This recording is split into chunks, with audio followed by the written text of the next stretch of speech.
Muito obrigado pela presença de vocês. E agora nós vamos recapitular aqui o nosso estudo, a introdução do livro do Apocalipse. Quero agradecer demais a presença de todos vocês e dizer que é uma grande honra podermos estudar este livro, aonde a própria Bíblia diz que é um livro que existe uma bênção especial. Felizes todos que leem, ouvem e guardam as palavras deste livro, é o que o próprio Deus fala sobre este livro tão especial que é o livro do Apocalipse. O Apocalipse é o último livro da Bíblia. Apocalipse quer dizer revelação, e é revelação de quem? De Jesus Cristo, da figura de Jesus Cristo, da personalidade de Jesus Cristo, do senhorio de Jesus Cristo, da majestade de Jesus Cristo, também da divindade de Jesus Cristo, pois ele é Deus, na verdade. Essa é a Santíssima Trindade, Deus Pai, Deus Filho e Deus Espírito Santo. Então, o livro do Apocalipse, ele revela Jesus Cristo na sua plenitude, né? Na sua forma plena. Nós sabemos que o livro do Apocalipse também, ele revela a escatologia, que é a cronologia dos fatos do tempo do fim, né? As etapas que vão acontecer com a humanidade no tempo do fim. Então, é um livro muito profético, é um livro de muitos ensinamentos e, principalmente, é um livro que mostra como nós vamos nos preparar para o encontro com Jesus, o nosso Senhor e o nosso Salvador, e como nós podemos honrar o sacrifício do nosso Senhor e Salvador. Amém? Bom, antes de começarmos aqui o livro do Apocalipse, é importante nós fazermos uma cronologia, desde Gênesis até Apocalipse, um breve resumo, rápido resumo, para que nós entendamos aonde entra o livro de Apocalipse. Amém? Então, nós começamos lá com Gênesis 1, no princípio Deus criou os céus e a terra. E aí começa a criação, né, dos céus e a terra, e depois tem a criação do homem. Então, o primeiro homem é Adão, e a Eva é a sua mulher, que é feita da costela de Adão. A partir dali, nós sabemos que eles tiveram Caim e Abel, né? Caim mata Abel, e nós sabemos que o terceiro filho de Adão e Eva, o nome dele é Sete, e é dessa linhagem que vem toda a linhagem até chegar em Noé, até chegar em Abraão.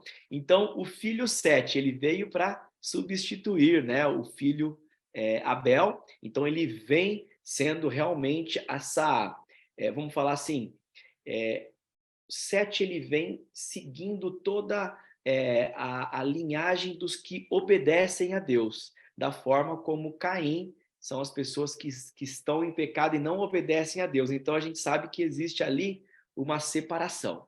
Bom, 10 gerações depois de Adão e Eva, chega Noé.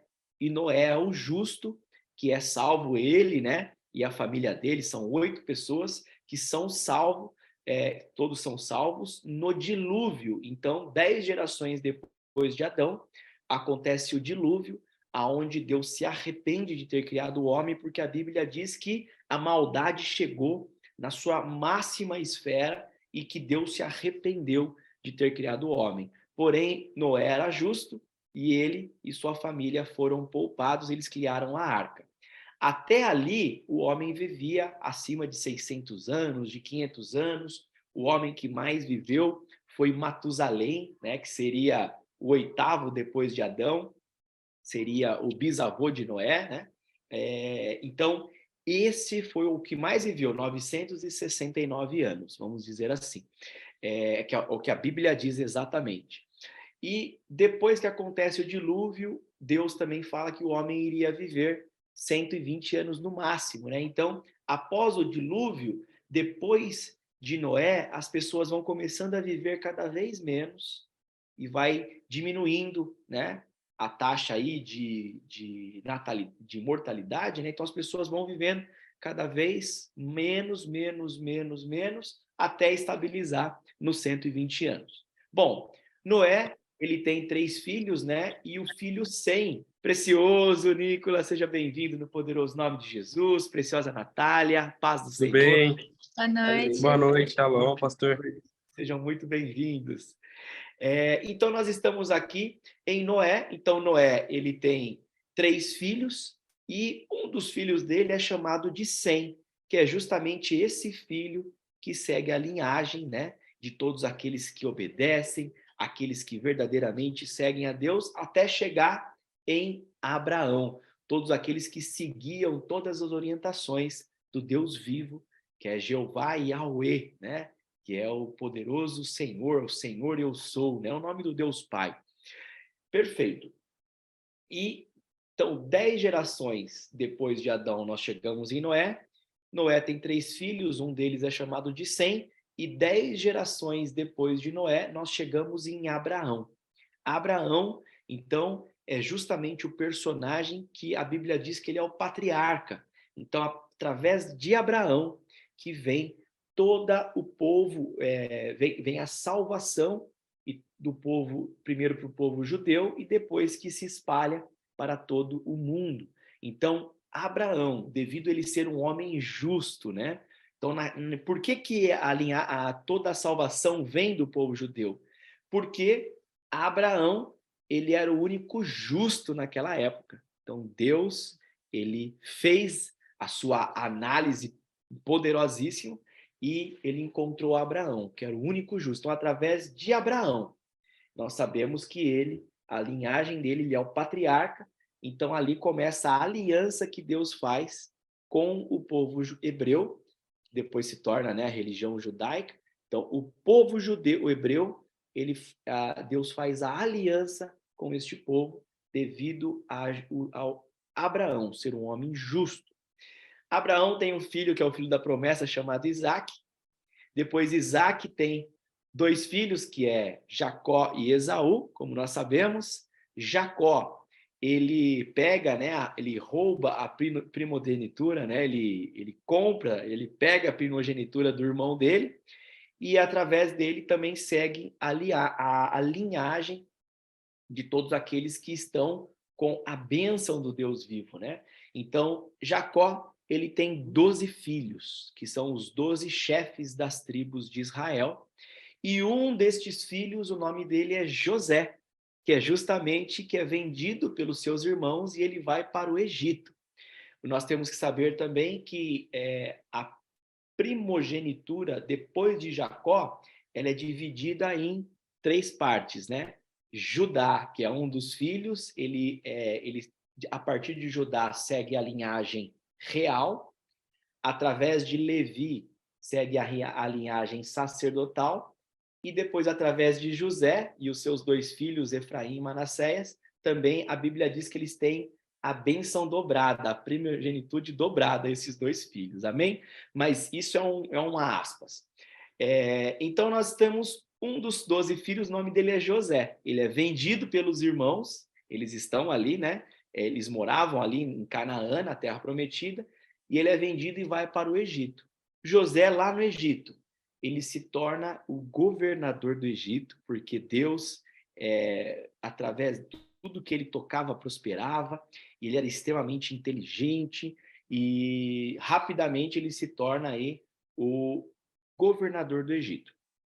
E aí depois existe uma grande fome na época na terra, e ele manda buscar, né, depois os seus irmãos e todos os seus irmãos, manda trazer o seu pai. Existe uma história muito bonita através da vida de José, e nós sabemos que José, né, foi o maior ministro da agricultura que nós falamos, porque através do que ele desenvolveu lá no Egito, ele conseguiu alimentar tanto o Egito como o mundo na época. Então, realmente a administração dele contra a fome na época foi muito poderosíssima, e claro que é Deus através dele, amém? Bom, todo o povo hebreu, então, eles saem de Canaã e vão para o Egito. E o povo hebreu ele fica 400 anos no Egito, e a Bíblia vai dizendo que de faraó em faraó eles foram se esquecendo de tudo que José fez pelo povo egípcio. E o povo hebreu ele começou a se multiplicar mais rápido do que o povo egípcio. Então, o faraó em especial, ele tornou o povo hebreu como escravo, até para ajudar em todas aquelas construções egípcias e tudo mais. E este faraó, ele decretou que todo primogênito morreria, né, até os 2 anos de idade, muito parecido com a história de Jesus, depois lá no Novo Testamento. Então, Moisés, apontava também para Jesus, que seria o filho que nasceria, né? E nós temos que saber que os personagens bíblicos, a maioria deles sempre apontam para Jesus, né? Isaac aponta para Jesus, José aponta para Jesus, Abraão aponta para Jesus, Noé, a arca aponta para Jesus. Então, a gente sabe que a Bíblia, fazendo uma aspas aqui, ela é um livro completo. Então, o Novo Testamento, ele aponta para o Antigo Testamento, aponta para o Novo Testamento, e o Novo Testamento é o cumprimento do Antigo. Então, a Bíblia ela é perfeita. O Novo Testamento não neutraliza, né, o Antigo e nem o Antigo Novo. Então, a Bíblia vai dizer que o Deus é o mesmo ontem, hoje e sempre, né? Céus e terras passarão, mas as minhas palavras não passarão, como Jesus fala, né? Então, a Bíblia ela é perfeita, amados. Nós temos aí no Antigo Testamento 39 livros e no Novo Testamento 27 livros. Então, o total são 66 livros. Então, nós estamos aqui na história de Moisés. Então, Moisés, ele nasce depois de 400 anos, né? Após ali a história de José, e ele nasce, a história dele é muito tremenda, porque através dele vem a lei, e ele também liberta o povo egípcio, né? O povo judeu, o povo hebreu do cativeiro egípcio, né? E após ele libertar o povo, ele fica 400 anos no deserto, voltando para Canaã, né? Moisés não entra na Terra Prometida depois de 40 anos. Nós sabemos que quem entra na Terra Prometida é Josué, né? Josué, então, que é o líder do povo hebreu quando eles vão voltar para Canaã, né? Que nós sabemos que é atual Israel, não é verdade? Preciosa Anne, seja bem-vinda no poderoso nome de Jesus, aleluia. Boa noite. Perfeito. Então, Josué entra na terra de Canaã e a partir dali, amados, começam então a era dos juízes. Então, o juiz era o quê? Era um líder que Deus levantava para conduzir o povo hebreu, né, na época, e também para conduzir nas batalhas, ajudar nas decisões e tudo mais. E aí, depois da era dos juízes, Deus levanta o primeiro rei o primeiro rei, né, de Israel, o primeiro rei de Canaã ali, da terra, que é chamado de Saul, perdão, é o rei Saul, o primeiro rei de Israel. Depois, Deus levanta Davi, que é o segundo rei e que nós sabemos que a Bíblia diz que ele era o homem segundo o coração de Deus. Então, Davi também apontava, né, para Jesus diversas histórias aqui, nós sabemos que Davi apontava sempre para Jesus, né? Davi, ele é o segundo rei, que a Bíblia vai dizer que ele é o homem segundo o coração de Deus. Preciosa Rosinha, seja bem-vinda no poderoso nome de Jesus. Shalom. Shalom. Glória a Deus. A Michelle também está chegando. Depois, Davi tem vários filhos e um filho em especial, o nome dele é Salomão, que a Bíblia vai dizer que foi o homem mais rico da história da humanidade e também mais sábio. E a partir então dali, amados, começa a história dos reis. Todo rei tinha sempre, na maioria das vezes, um profeta para orientar ele. Então, sempre o profeta, ele estava ali orientando, né, toda a parte sacerdotal, e o rei, toda a parte real. Então, nós sabemos que ali começam o reinado, né, a era dos reis de Israel e também dos profetas, até chegar em Malaquias, que é o último profeta do Antigo Testamento. Então, Malaquias, ele é o último profeta do Antigo Testamento e é o último livro do Antigo Testamento. Depois de Malaquias, existe um hiato de 400 anos que Deus não levantava nenhum profeta até chegar ao Novo Testamento, e o primeiro profeta que é levantado, o nome dele é João Batista. Ele que é o precursor de Jesus. Então, João Batista foi aquele que olhou para Jesus e falou: Eis o Cordeiro de Deus, que tira o pecado do mundo. Depois chega Jesus, que é Deus, né, que é o Deus Filho, e ele vem para salvar o povo, toda a humanidade, contra o pecado, né, contra a destruição, porque o pecado, ele gera a morte. Então, todos os sacrifícios do Antigo Testamento apontavam para o verdadeiro sacrifício, que era uma sombra do sacrifício de Jesus, que era o santo pagando o preço pelos pecadores e era o sangue santo sendo purificando o pecado de todos os pecadores. Então, quando acontece a crucificação de Jesus, o sacrifício, este é o momento mais importante da história da humanidade, da história do universo, porque é Deus dando a vida por todos nós, né? A maior prova de amor que o mundo já viu. E aí Jesus, então, ele é ressuscitado, ele ressuscita depois de 3 dias, ele passa 40 dias depois, né, com os apóstolos, ensinando os apóstolos, e no final, acontece a ascensão de Jesus aos céus, e ali em Atos dos Apóstolos, capítulo 1.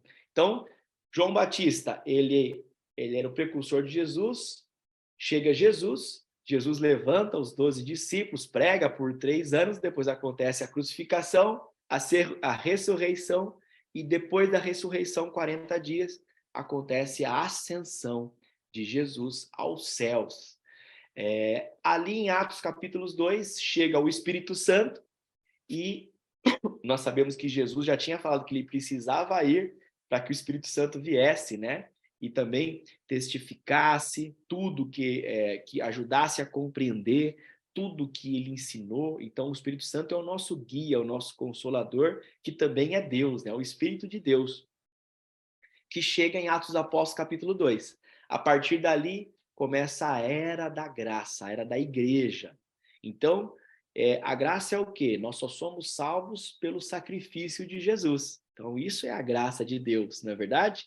Deus querendo salvar o seu povo, a salvar a humanidade.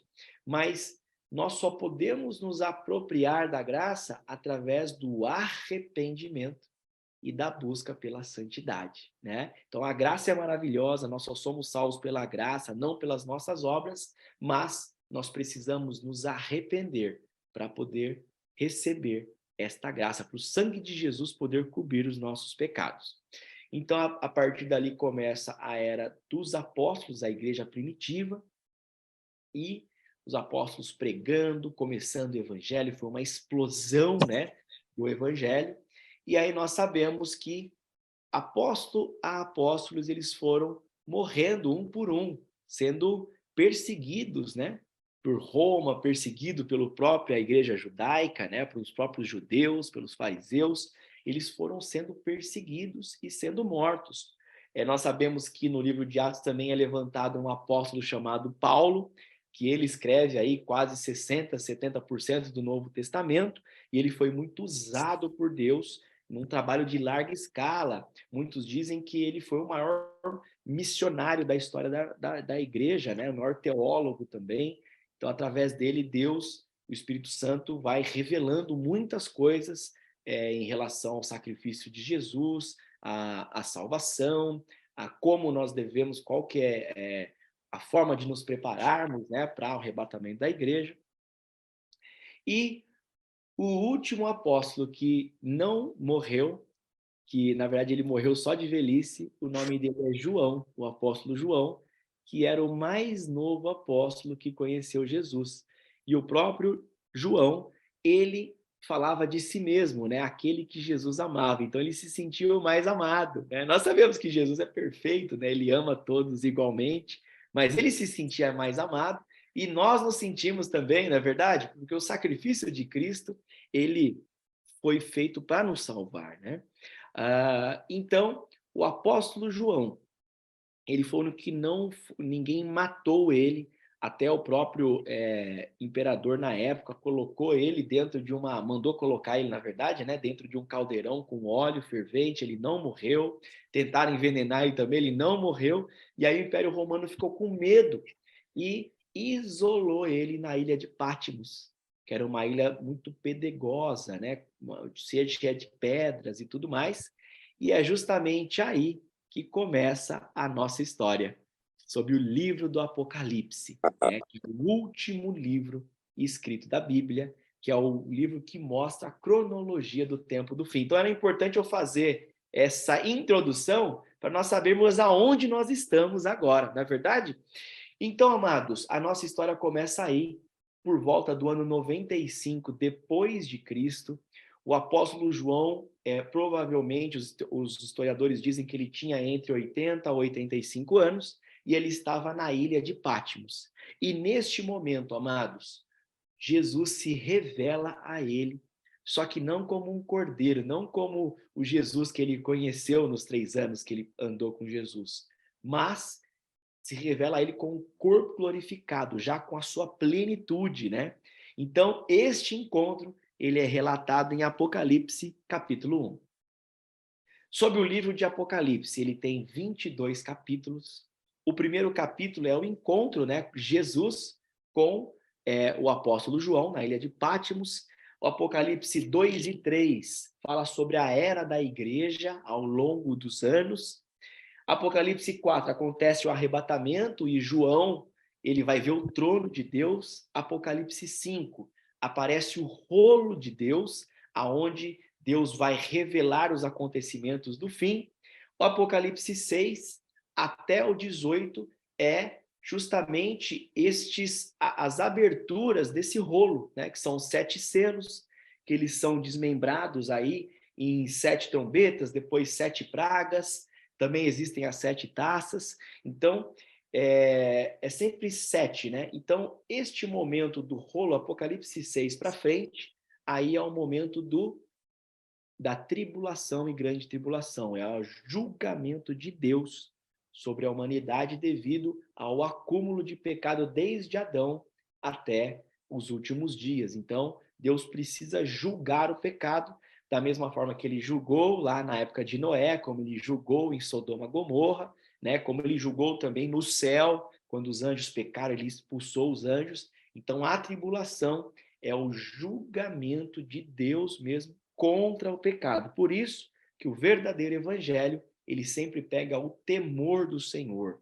Deus é amor, mas Deus também é justiça, e a Bíblia vai dizer que o temor do Senhor é o princípio da sabedoria.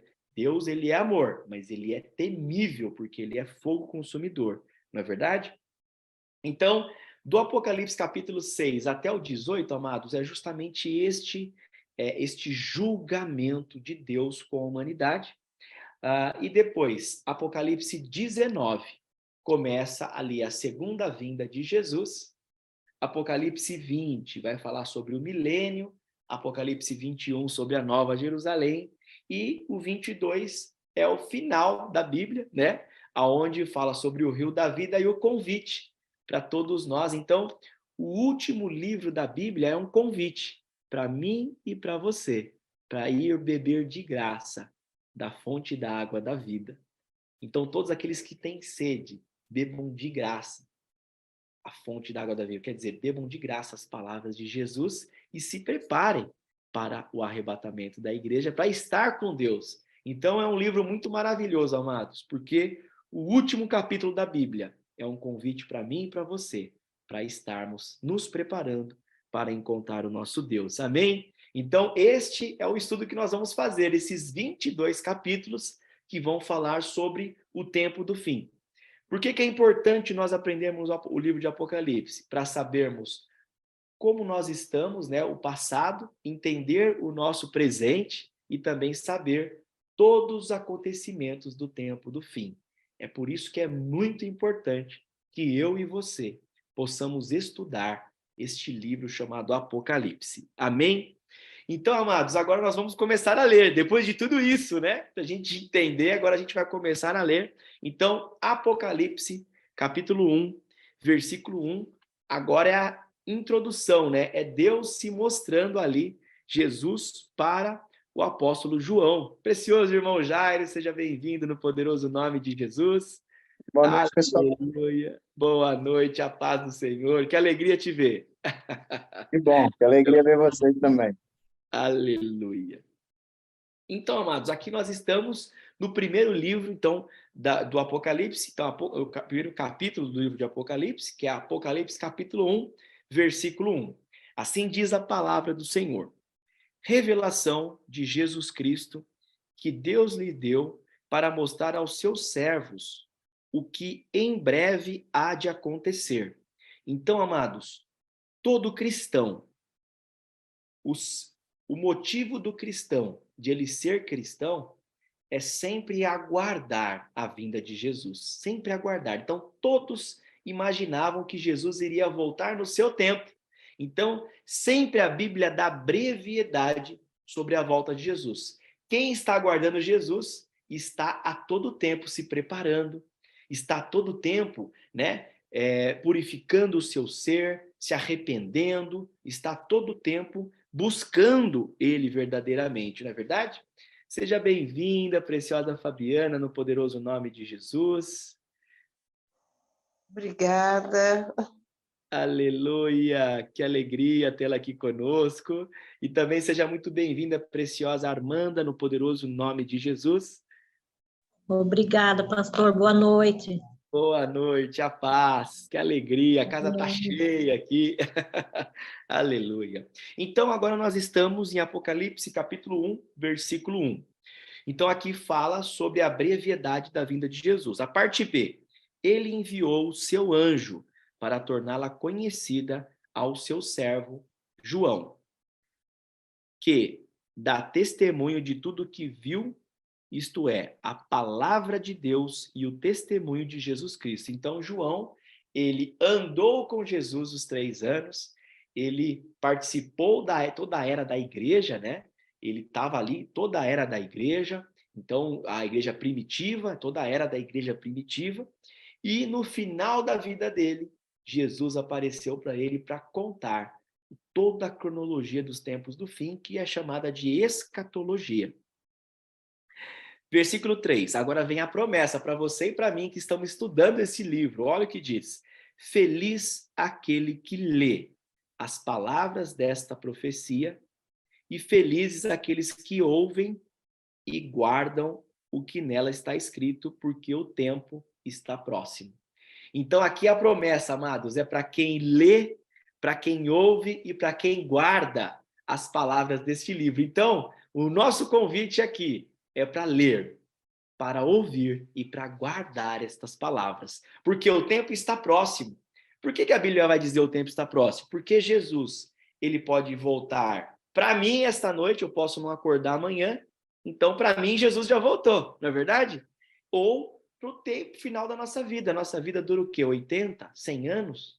Por isso que é muito próxima a vinda de Jesus e o nosso trabalho é nos prepararmos em arrependimento, em santidade, em prática da justiça, no temor do Senhor. Este é o chamado meu e seu. Agora vem, ó, João, né, dizendo agora, ó, versículo 4. João, às 7 igrejas da província da Ásia, a vocês, graça e paz, da parte daquele que é, que era e que há de vir. Quer dizer, Jesus, né? Ele está falando. Depois, dos 7 espíritos que estão diante do trono. Então, por que fala 7 espíritos? Porque o 7 no judaísmo é o número completo. Então, quando vai falar o 7, e Deus, a Bíblia vai dizer que Deus é espírito, não é verdade? Então, quando fala 7 espíritos, quer dizer completamente Deus, né?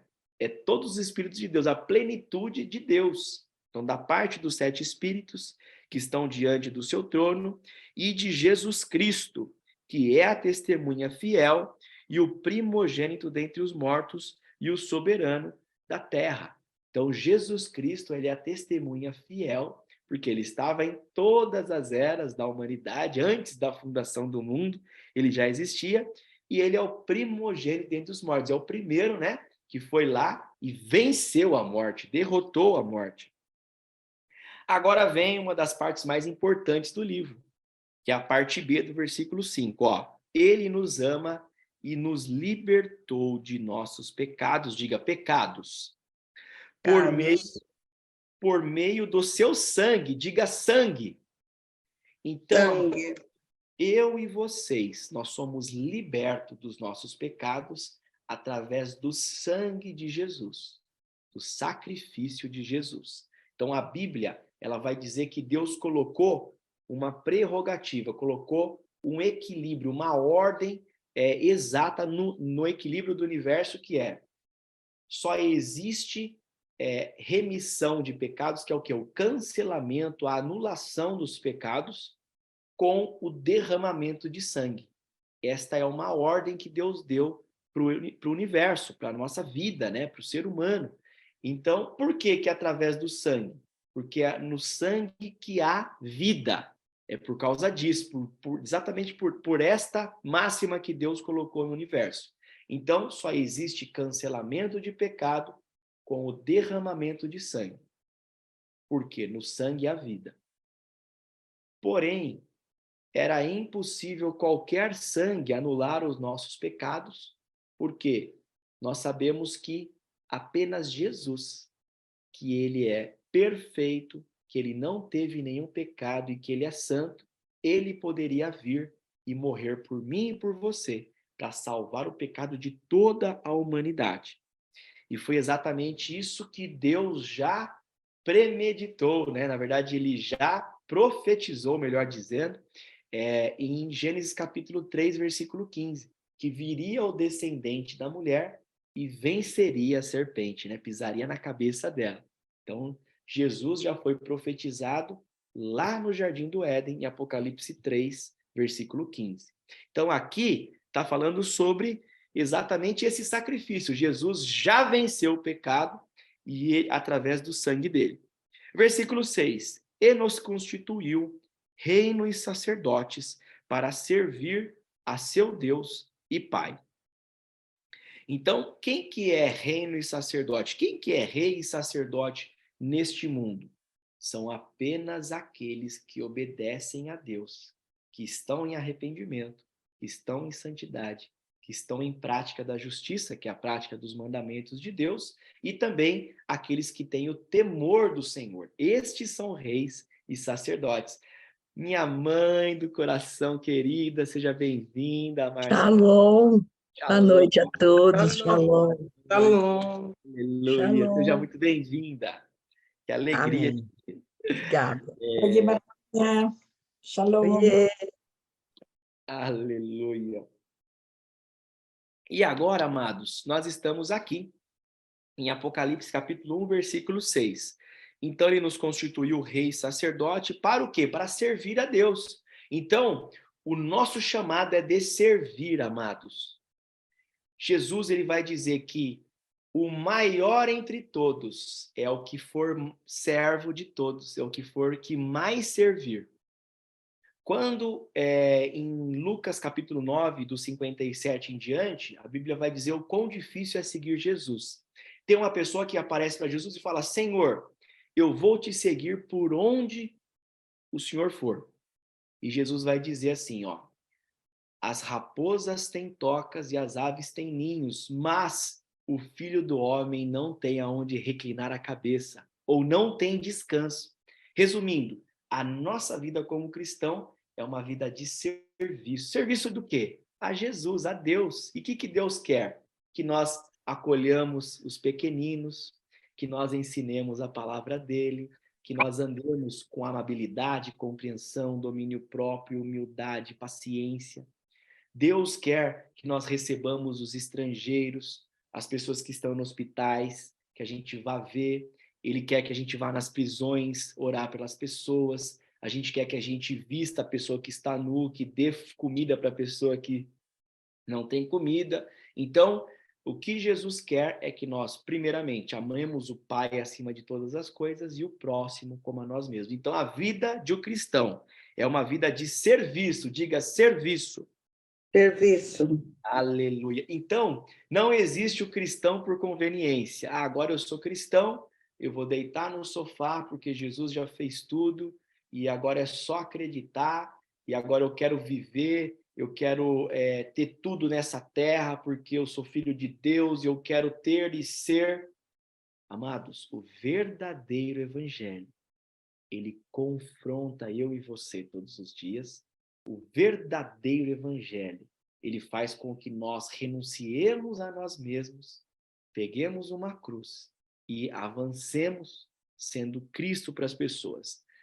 Qual que é os verdadeiros cristãos? É o retrato da igreja primitiva, são os apóstolos. Os apóstolos, eles andavam falando assim, olha, eu vou ter essa casa, eu vou ter esse carro, aquela empresa é minha, eu sou filho de Deus, eu vou triunfar, e eu vou ser, eu quero ter bilhões de seguidores, e eu quero ser o presidente aqui da República. Eles andavam assim, os apóstolos? Não andavam, né? Eles andavam como? Em arrependimento, santidade, prática da justiça, temor do Senhor, serviço, humildade. Cara, é pecado ser rico? A Bíblia não fala que é pecado. Mas Jesus, diga Jesus, ele fala, é mais fácil um camelo passar no buraco de uma agulha do que um rico entrar no reino dos céus. Em outros momentos, a Bíblia vai dizer que o amor ao dinheiro é a raiz de todo pecado. Jesus vai dizer que em Mateus, nas bem-aventuranças, ele fala assim, na verdade, no Sermão do Monte, que é de Mateus 5 a Mateus 7, ele vai dizer, acumulem tesouro nos céus, onde a traça e a ferrugem não corrói, os ladrões não minam nem roubam, mas não acumulem na terra, porque aonde estiver o seu tesouro, ali também estará o seu coração. Então, o verdadeiro evangelho, amados, ele prega arrependimento e santidade. E ele diz que é impossível ter tudo na terra e ter o céu. O nosso coração tem que estar primeiro em Deus. E depois todas as coisas serão acrescentadas, como está escrito em Mateus 6,33. Amém? Então, nós estamos aqui. Agora ele fala sobre Jesus, a volta de Jesus, né? Versículo 7. Aqui ele vai dizer, então, que nós vamos para servir a Deus. A ele sejam a glória, o poder para todos sempre. Amém. Então, aqui é sempre colocando a glória para Deus. Olha que lindo. Versículo 7. Eis que ele vem com as nuvens, e todo olho verá, até mesmo aqueles que o transpassaram, e todos os povos se alimentarão por causa dele, e assim será. Amém. Aqui já vai falando um pouco do livro de Zacarias, vai falando sobre a volta de Jesus, né? Então, no livro de Zacarias vai dizer que os judeus vão perguntar, né? Mas por que as suas mãos estão transpassadas quando Jesus voltar? Aí Jesus vai dizer, porque eu fui ferido na casa dos meus amigos. Porque ele veio para os judeus, né? E os judeus não aceitaram. Por isso que a salvação veio para todos os gentios. E depois Deus vai falar com os judeus no período da tribulação, como nós vamos ver ao decorrer das semanas juntos aqui, não é verdade? Aí o versículo 8, amados. Eu sou o alfa e o ômega, diz o Senhor Deus. Quer dizer, o Jesus, ele é o primeiro e ele é o último, né? O alfa e o ômega, né? É a primeira letra do alfabeto grego e a última letra. Então, Jesus vai dizer, eu sou o primeiro e eu sou o último, né? O que é, o que era, o que há de vir, o Todo-Poderoso. Então, Jesus e Deus Pai, o Espírito Santo, eles são um. Então, nós temos que saber que Jesus, ele é Deus, ele é o Todo-Poderoso. A Bíblia vai dizer que aqui no Apocalipse 1 mesmo, depois a gente vai ver, que Jesus, ele segura o universo na palma da mão. No livro de Hebreus, capítulo 1, a Bíblia diz que o universo é sustentado pela poderosa palavra de Jesus. Em Colossenses, a Bíblia vai dizer que em Jesus existe a plenitude da divindade, quer dizer, 100% de Deus está em Jesus. Então, quando o apóstolo Filipe fala para Jesus, né, em João capítulo 14, Jesus, mostra-nos o Pai, para nós já basta. E aí Jesus vai dizer para Filipe, mas Filipe, você não está comigo todo esse tempo? Quem vê a mim, vê ao Pai.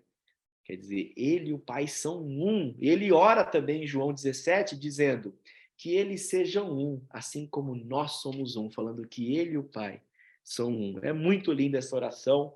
Hoje à noite, quem puder, pegue João 17, que é a oração que Jesus fez Não a que ele nos ensinou, que está em Mateus capítulo 6, que é o Pai Nosso, que é maravilhosa, mas a oração que Jesus fez para o Pai é em João 17. Só existe no Evangelho de João, que é o último evangelho dos 4, né? Então nós sempre falamos e nós estudamos que os evangelhos, Mateus, Marcos, Lucas e João, eles vão crescendo em nível de entendimento espiritual, em espiritualidade. Quando chega no Evangelho de João, João já fala, né? No princípio era o Verbo, e o Verbo estava com Deus, e o Verbo era Deus. João já começa falando que Jesus é Deus. Então você vê que ele vai crescendo. Isso é muito maravilhoso o Evangelho de João. Todos são, né? Amém? Então aqui está falando que Jesus é o Todo-Poderoso. Agora o versículo 9, amados, que é tremendo, ó. Agora é João falando, né? Eu, João, irmão e companheiro de vocês, no sofrimento, diga sofrimento, Sofrimento. no reino e na perseverança, diga perseverança. Em Perseverança. Jesus. Então, amado, Perseverança. aqui João está falando assim, ó, eu sou companheiro de vocês na bonança, na tranquilidade, na felicidade, na paz, está tudo certo, não tenho problema nenhum na terra, porque Jesus já fez tudo, eu não preciso fazer nada. Não. João está dizendo, ó, eu, João, companheiro de vocês no sofrimento, na perseverança. A Bíblia vai dizer depois, a igreja de Filadélfia, que está em Apocalipse capítulo 3, que é a igreja que perseverou até o fim. E ela foi salva. E depois nós vamos ver que Jesus vai repreender todas as outras igrejas, exceto a igreja de Esmirna, que aponta para a igreja martirizada, mas todas recebem uma repreensão e Jesus fala para todas se arrependerem. Então, o que nós temos que saber, amados, que o chamado de cristão é uma vida sacrificial, é uma vida de serviço, é uma vida de atitudes. Quais são as atitudes? Nós temos que renunciar ao pecado, à tentação, amar os nossos irmãos, perdoar todo mundo, ter domínio próprio, não se irritar, ser tardio ao irritar, ao falar, como está escrito em Tiago, capítulo 1, suportar uns aos outros com amor. Este é o nosso chamado. Pregar a verdade, ser santo.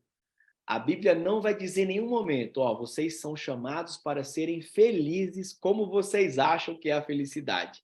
Dentro do seu certo ou errado, Deus chamou você para ser feliz. Não existe nenhum versículo que fala assim. Mas sabe o que Jesus fala? Que Deus fala, né? Efésios capítulo 1, que eu e você fomos chamados antes da fundação do mundo para sermos santos e irrepreensíveis. Então é a santidade e a irrepreensibilidade que tem que avançar na minha vida e na sua vida. Jesus vai dizer em Mateus 7, versículo 21, muitos me dirão naquele dia, Senhor, Senhor, e não entrarão no reino dos céus, mas somente aqueles que fazem a vontade do meu Pai, que está nos céus. Então, eu e você fomos chamados para fazer a vontade de Deus, e quando nós começamos a fazer a vontade de Deus, isso gera perseverança, gera sofrimento, e todo cristão é natural que ele seja perseguido. O verdadeiro cristão, que tem uma vida de arrependimento e de santidade. Por quê? É totalmente contrário ao mundo, ao pensamento do mundo. Então, a igreja pós-moderna que nós vemos hoje, né? É a igreja que se adaptou ao mundo. Então, o pós-modernismo entrou dentro da igreja e você vê um cristão da igreja pós-moderna e vê uma pessoa do mundo, você não vê diferença. É a mesma coisa. Então, as pessoas não se arrependem, não andam em santidade, não têm o temor do Senhor. Uma vez salvo, sempre salvo, continua bebendo, continua traindo, continua sendo ganancioso, querendo ter cada vez mais e mais. E nós também não somos melhores que eles, porque um pecadinho pequeno para Deus, um grande é a mesma coisa. O final é o lago de fogo, não é verdade? Mas o que a gente está chamado aqui a entender é que a vida do cristão é uma vida de santidade, de arrependimento, mas uma vida que é contrária ao mundo, à prática que o mundo tem. Aleluia! Glória a Deus! Vamos continuar aqui então, meus amados. Estava na ilha de Pátimos por causa da palavra de Deus e do testemunho de Jesus. Então, ele foi preso porque ele seguia a palavra de Deus. Versículo 10. No dia do Senhor, achei-me no espírito e ouvi por trás de mim uma voz forte como de trombeta, que dizia: escreva num livro o que você vê e envie para 7 igrejas. Vamos parar aqui. Olha o que está dizendo, no dia do Senhor. A Bíblia vai falar do dia do Senhor desde o Antigo Testamento até o Novo Testamento. O dia do Senhor é um período de 7 anos, que é o dia que Deus vai julgar a terra. Então aqui, quando o apóstolo João fala no dia do Senhor, é por quê? Porque ele foi arrebatado em espírito e Deus foi mostrando todos esses acontecimentos, inclusive o dia do Senhor, os 7 anos. Então ele fala, no dia do Senhor, achei-me em espírito. Ele foi arrebatado em espírito, né? E eu vi por trás de mim uma voz forte que dizia: escreva num livro que você vê e envie para 7 igrejas. Por que está falando 7 aqui? Lembra que eu falei para os amados? No judaísmo, o número 7 é o número completo. É o número que fala da completude, na verdade, né? Então, o número completo é o número 7. Então, aqui Jesus fala, escreva uma carta para todas as igrejas. E as 7 igrejas, nós vamos ver que elas são igrejas da Ásia Menor, mas também cada igreja aponta para uma era da igreja ao longo dos séculos. Então, é justamente isso. Até chegar ao arrebatamento da igreja, Jesus ele tem uma orientação para todas as igrejas. E nós podemos também, ao longo da nossa vida, nos assemelhar a uma igreja, depois a outra. Então, Jesus fala para todas as igrejas. Então, quais são essas igrejas? Éfeso, Esmirna, Pérgamo, Tiatira, Sardes, Filadélfia e Laodiceia. Então, são 7 igrejas que estavam ali na Ásia Menor. Os teólogos dizem que é o caminho também que o apóstolo João fazia. O apóstolo João, antes dele ir para Pátimos, ele morava na cidade de Éfeso. Nós também temos, né, a ciência disso. E também, muitas dessas cidades, o próprio apóstolo Paulo também andava ali pregando o evangelho, né, e animando a igreja. Olha o que vai dizer o versículo 12. Agora nós vamos ver como é Jesus, né? A plenitude. Ele não é mais o cordeiro que veio morrer. João agora viu o leão, né? Da tribo de Judá, o Deus que veio julgar. Olha o que ele vai dizer, ó, versículo 12. Voltei-me para ver quem falava comigo. Quando As doenças. voltando-me, vi 7 candelabros de ouro, e entre os 7 candelabros, alguém semelhante ao Filho do Homem. Mais para frente, nós vamos saber que esses 7 candelabros, eles são as 7 igrejas, eles representam as 7 igrejas. Então, ali é Jesus no centro das igrejas, é o que está querendo dizer. Quer dizer que o centro da igreja é Jesus Cristo. Isso é muito bonito, né, amados? Então, ó, no centro, entre os candelabros, alguém semelhante ao Filho do Homem. E com uma veste que chegava aos pés, olha, mostrando a santidade de Jesus, uma veste que chegava aos pés, e um cinturão de ouro ao redor do peito, que é a roupa do sumo sacerdote, né, do Antigo Testamento. Então a Bíblia vai dizer que Jesus Cristo, no livro de Hebreus, né, Novo Testamento, que Jesus, ele é o sumo sacerdote que intercede por nós junto ao Pai. Ele que é o nosso intercessor, né? E a Bíblia vai dizer que ele é o sumo sacerdote espiritual, verdadeiro, né? Então, todos os sumos sacerdotes do Antigo Testamento apontavam para Jesus. Então, ele já aparece com a roupa do sumo sacerdote. Quem foi que falou que a roupa do sumo sacerdote no Antigo Testamento tinha que ser daquele jeito? Foi Deus, né? Falando para Moisés na lei mosaica e tudo mais, ao longo dos livros. Então, é justamente, nós sabemos que é É nessa linha, né, também para exatamente para Moisés, como nós dizemos aqui, nós falamos aqui. Perfeito? Versículo 14. Sua cabeça e seus cabelos eram brancos como a lã e tão brancos quanto a neve. Então aqui está dizendo sobre a pureza de Jesus, sobre a maturidade de Jesus e também a sabedoria. Então os cabelos brancos eles apontam para isso, né? Falando que Jesus é o ápice da sabedoria, o ápice da maturidade, o ápice da pureza. E seus olhos eram como chamas de fogo, fala do poder de Jesus. Seus pés eram como bronze numa fornalha ardente, fala da glória de Jesus. A sua voz era como o som de muitas águas, quer dizer, ele falava, era muito forte e poderosa a voz dele. E agora, olha que interessante, amados, versículo 16. Tinha em sua mão direita. Sempre o lado direito na Bíblia é o lado de honra, né? A mão direita. Jesus, ele está à destra do Pai, o lado de honra do Pai, né? Então, ó, tinha na sua mão direita 7 estrelas.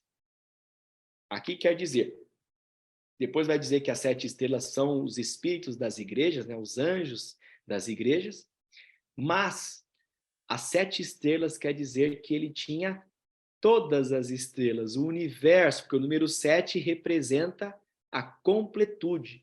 Então aqui diz que Jesus, ele tem o universo na palma da mão. Ele controla o universo na palma da mão. E de sua boca sai uma espada afiada de 2 gumes.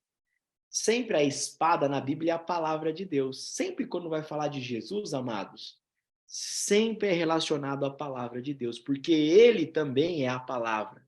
Então, a palavra de Deus, por que ele é uma espada de 2 gumes? Porque ela corta dos 2 lados. Ela corta para quem está falando, para quem está ouvindo, ela separa o pecado da santidade, ela separa, ela corta a gente, ela faz a gente mudar de vida. Por isso que ela sempre é a espada. A palavra é a espada, como diz a Bíblia. E sua face era como o sol quando brilha em todo o seu fulgor. Então, amados, a glória de Jesus era muito grande. Então, era tão clara que parecia o sol. Agora o versículo 17, amados. Quando vi, caí em seus pés como morto. Amados, essa é a conotação perfeita de todos aqueles que veem Deus. A Bíblia vai dizer no Antigo Testamento que o homem ele não consegue ver a Deus, porque se ele estiver onde Deus está, ele morre. Só existe uma forma que nós possamos estar perto de Deus, é com o corpo glorificado. Diga, corpo glorificado. Corpo glorificado. É o único estado que nós podemos estar com Deus. E para que nós tenhamos o corpo glorificado, nós temos que ter uma vida. Primeiro, reconhecer Jesus como nosso Senhor e Salvador, né? E andar em arrependimento, santidade e prática da justiça. O batismo ele é muito importante, porque Jesus fala, todo aquele que crer e for batizado será salvo. Então, o batismo das águas, ele é uma simbologia do verdadeiro batismo, que é o quê? Morrer para a minha antiga vida de pecado e nascer para a minha nova vida de santidade em Cristo Jesus. Vida de arrependimento, santidade. Então, o arrependimento e a santidade é um estilo de vida, não é um ato só. Batizei, entrei nas águas, que é muito importante, amém? Mas eu batizei, continuo pecando, continuo fumando, traindo a esposa, vendo pornografia, me masturbando, continuo falando mal das pessoas no trabalho, continuo roubando as pessoas, continuo amando mais o dinheiro, colocando eu em primeiro lugar sempre em todas as situações, continuo sendo egoísta. Essa pessoa, mesmo sendo batizada, ela não está andando em novidade de vida. Então, a Bíblia vai dizer lá em Hebreus, capítulo 6, que o apóstolo Paulo começa assim, ó. Porque nós fomos batizados, podemos pecar para que a graça aumente? Ele faz uma pergunta. Ele mesmo responde, ele fala, com certeza não. Vós não sabeis que vocês foram batizados na morte de Jesus? Então, quando nós fomos batizados, isso significa a morte da vida de pecado. E depois nascer de novo numa vida de santidade e prática da justiça. Olha que perfeito. Então, amados, para que eu e você tenhamos o corpo glorificado, para que nós possamos estar aonde Deus está, nós precisamos avançar em arrependimento, santidade e prática da justiça, que é o verdadeiro evangelho, que é o que está faltando hoje na igreja pós-moderna. Eles falam de tudo, né? Falam que vai triunfar, quinta-feira do milagre, venha, pega a sua bênção, coloque seu dinheiro aqui, você vai triplicar o dinheiro, você nasceu, você é filho de Deus, você merece tudo do bom e do melhor, mas não tem nenhuma palavra, é escondido. Não por eles, tá, amados? É pelo espírito da apostasia que age sobre eles. É escondido o quê? O arrependimento e a santidade. Não tem uma palavra de quebrantamento, não tem uma palavra de morte da carne, de morte do eu, de renúncia, de purificação. É tudo vitória, vitória, vitória. Então, é importante nós sabermos que, para termos o corpo glorificado, nós precisamos avançar em arrependimento e santidade. Amém? Isso é muito importante, amados. Por isso que a gente sempre coloca isso como uma base do verdadeiro evangelho. Aí no versículo 17 vai dizer que quando o apóstolo João viu Deus, que é Jesus, ele caiu como morto. Agora nós vamos ver o profeta Isaías, lá no livro de Isaías, no comecinho do livro. Quando ele vê Deus, vamos lá para Isaías, que acho que é muito importante, amados. Isaías é o primeiro profeta, depois ali, né, de Provérbios, Eclesiastes, começa o livro de Isaías, não é verdade? E ali, amados, vamos aqui, eu acredito que seja o versículo 6. Versículo 6. Capítulo 6. Em Isaías, capítulo 6, Isaías é o profeta, amados, que mais falou de Jesus. E ele que revela, né, a vinda de Jesus em Isaías, capítulo 53, que é maravilhoso esse capítulo, e nós vamos ler em um dos nossos estudos aqui. Mas em Isaías, capítulo 3, olha o que vai dizer, amados. Eu vou aqui, eu acho que a gente pode começar no versículo 2, ó. Não, vamos começar no versículo 1. Olha, Isaías, no ano em que o rei Uzias morreu, eu vi o Senhor num trono alto e exaltado, e a aba de sua veste, enchia o templo. Acima dele estavam serafins, cada um deles tinha 6 asas, com 2 cobriam o rosto. Olha como Deus é temível, amados. Os anjos cobrem o rosto para estar perto de Deus. Ele é amor, mas ele é justiça e ele é fogo consumidor. Então, ó, acima dele estavam os serafins, cada um deles tinham 6 asas, com 2 cobriam o rosto, com outra 2 os pés, e com 2 voavam. E proclamavam uns aos outros: Santo, Santo, Santo é o Senhor dos exércitos. A terra está cheia da sua glória. Ao som das suas vozes, os batentes da porta tremeram, e o templo ficou cheio de fumaça. E olha o que aconteceu. Ele que viu Deus, tá, amados? Olha o versículo. Ele era um profeta separado, buscando a santidade. Olha o que ele fez. Ó, então gritei: ai de mim, estou perdido, pois sou um homem de lábios impuros e vivo no meio de um povo de lábios impuros. Os meus olhos viram o Rei, o Senhor dos exércitos. Então, voltando agora para Apocalipse capítulo 1, versículo 17. Olha João o apóstolo, quando ele viu Deus. Quando vi, caí aos seus pés como morto. De medo, não é verdade?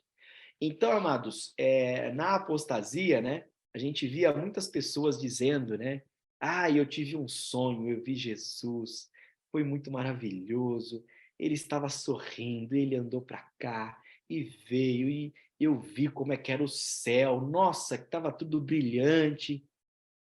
Amados, todas as pessoas que viram a Jesus e a Deus na Bíblia, todas elas morreram de medo. A gente vai ver lá depois em Apocalipse capítulo 5, que João começa a chorar, que está ali no trono de Deus, né? Então, nós temos que saber que o único formato de nós podermos estar perto de Deus, a Bíblia vai colocar que é com o corpo glorificado, né? Então, Deus, ele é temível, mas ele também é amor, porque ele deu a sua vida por nós. Mas ele não aceita pecado e ele vai julgar. Ele julgou os anjos, ele julgou Adão e Eva, ele julgou Noé e toda a geração do tempo antigo, ele julgou Sodoma e Gomorra e ele vai julgar a vida de pecado. Então, por isso que nós temos que temer e nos livrar dos pecados. E aqui, o dia de hoje é uma misericórdia de Deus, não é verdade? Dando essa oportunidade para a gente refletir, autoexaminar, mudar isso aqui, mudar ali, e ir morrendo para o velho homem e nascendo de novo. É um processo a santidade, né? E hoje é um estímulo para esse processo acontecer. Versículo 17. Quando vi, caí aos seus pés como morto. Então ele colocou a mão direita sobre mim. Olha a mão direita, sempre a honra, né? E disse: não tenha medo. Eu sou o primeiro e o último, o Alfa e o Ômega. Eu sou aquele que vive. Estive morto, mas agora estou vivo para todo sempre. Diga todo sempre. Então, meus amados, aqui ele vai dizer que ele morreu, mas ele ressuscitou. Ele fala: não tenha medo. Eu sou o primeiro e o último. Eu sou o Alfa e o Ômega. Eu sou aquele que vive. Eu morri, mas ele venceu a morte, amados. Por isso que existe a esperança para mim e para você da salvação. Essa esperança só existe em Jesus. E olha o que ele vai dizer: eu tenho as chaves da morte e do Hades.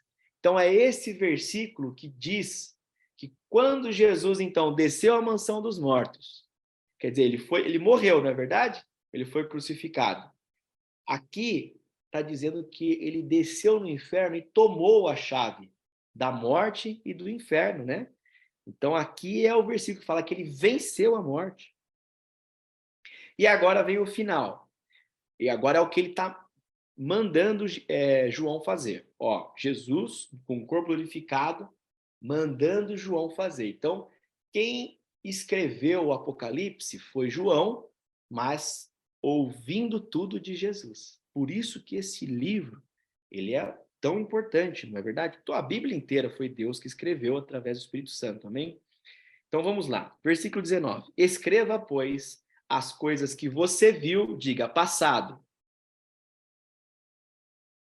tanto as presentes, diga presente, como as que acontecerão. Então, aqui vai dizer sobre o passado, vai falar sobre o presente, vai falar sobre o futuro. Versículo 20. Este é o mistério das 7 estrelas que você viu na minha mão direita e dos 7 candelabros. As 7 estrelas são os anjos de cada igreja. Aqui na tradução do grego, amados, está falando de mensageiros, quer dizer, os líderes dessas igrejas, os ministros, né? Os apóstolos das igrejas, os pastores, os bispos, está falando para os dirigentes da igreja, para as pessoas que lideram a igreja. E os 7 candelabros são as 7 igrejas. Então, quer dizer que Jesus está falando para todos os líderes de igreja. É importante nós sabermos que o púlpito da igreja tem que ser um lugar santo. É o lugar mais poderoso da terra, porque é ali que a palavra de Deus é pregada. A palavra é a coisa mais poderosa do mundo, né? Porque é Deus, né? A palavra, perdão, Senhor. A palavra é tudo que é de mais poderoso é a palavra. não é verdade? Então, as pessoas que falam a palavra de Deus, Jesus está falando para todas elas aqui. Então, para 7 estrelas, que são as pessoas que falam a palavra de Deus, os ministros da palavra. E as 7 igrejas, que quer dizer que está falando de todas as igrejas. Então, Jesus é o centro de todos os líderes da igreja e também é o centro de todas as igrejas. Amém? Isso que ele vai dizer. Agora ele vai mandar uma mensagem para cada igreja. Perfeito? E assim nós terminamos Apocalipse, capítulo 1. E, amados, agora é importante que nós saibamos que Apocalipse 2 e 3 é Jesus falando e dizendo uma carta para cada igreja. Cada igreja, para cada uma delas, Jesus vai dar um elogio, ele vai dar uma repreensão e depois ele vai dar uma promessa. Isso quer dizer que quando nós formos pregar, nós temos que dar ânimo, né? Elogiar o que as pessoas estão caminhando e fazendo de bom. Tem que ter a repreensão, ela é muito importante, pois na repreensão a Bíblia vai dizer que todos aqueles que amam a repreensão, né, eles estão no caminho certo da santidade. E depois tem que ter também uma promessa, né, do corpo glorificado, de estarmos com Deus. Então, aqui Jesus ele prega de uma maneira perfeita. Agora, uma reflexão, amados. Em 2023, no século 21, todos nós, né, que trabalhamos, pagamos as nossas contas e tudo mais. Se vier um pastor aqui hoje e repreender você e a mim, será que a gente vai aceitar? A gente vai ter a humildade de ouvir e reconhecer? Porque a Bíblia vai dizer, ó, a humildade precede a honra e o orgulho precede a queda. Para que nós possamos nos arrepender, é só o humilde que consegue. O orgulhoso não consegue se arrepender. Por isso que é tão importante o arrependimento. E aí, para cada carta, é importante que nós saibamos, cada uma dessas 7 igrejas, elas são 7 igrejas que eram contemporâneas à era de João, então era o ano de aproximadamente 95 depois de Cristo, mas cada igreja ela tinha um significado profético para uma era da igreja ao longo dos séculos.